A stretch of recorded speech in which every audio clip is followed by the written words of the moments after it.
Well, sometimes it's a simple referral, like, you know, talk to this person in the Career Center, or, you know, give them the name or the office to go to. Sometimes they may need maybe an introduction, you know, before sending them off somewhere. I'm like, well, do you want me to call the Dean of Students? I'd be happy to introduce you and let them know that you're coming or you have a concern.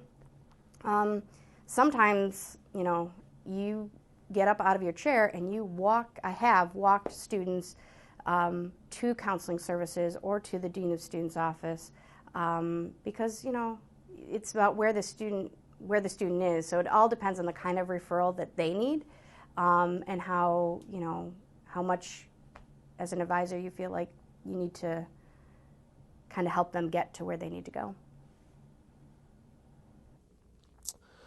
Well, it depends on how far outside of my area of expertise.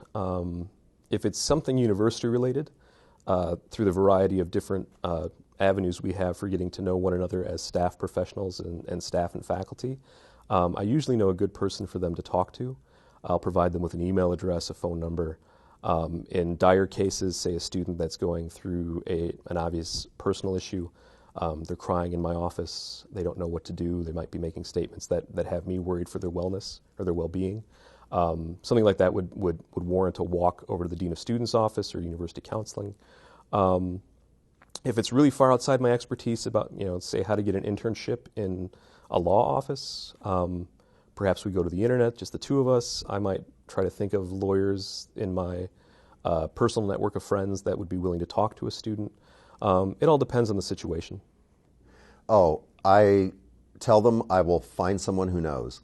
And as I mentioned earlier, there are many units at our institution involved in the program that I serve.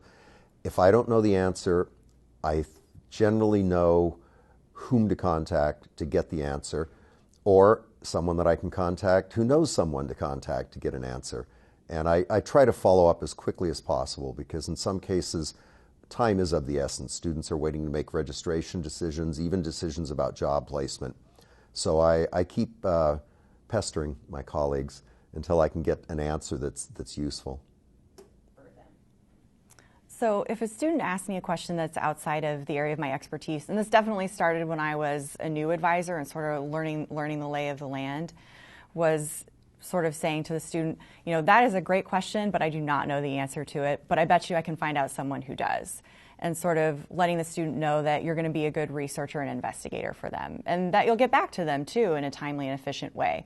So if I can't answer a question that they may have, saying to them the effect of, I can find somebody who will, and I'll get back to you within 24 to 48 hours. I think they like feeling like they have a deadline to hold me accountable on too. And I think students really respond to that. So I think just kind of owning if you don't know the answer to a question. I'd rather give them or connect them with someone who does know the right answer to their question than give them the wrong advice. I think that's important to own up if you don't know something that you don't know. First of all, I start out right away and let them know it's outside of my area of expertise. But, you know, we're also disappointed when we ask a question and get sent to another person. So I want to do a little bit more than that. So usually I give them the information about the person who they should contact, their name and their email, and how to get in touch with them. But I also try to provide as much information as I can. And I let them know this is outside of my area, but what I do know is this. So they're at least coming away with something. They're not coming away with just somebody else's phone number.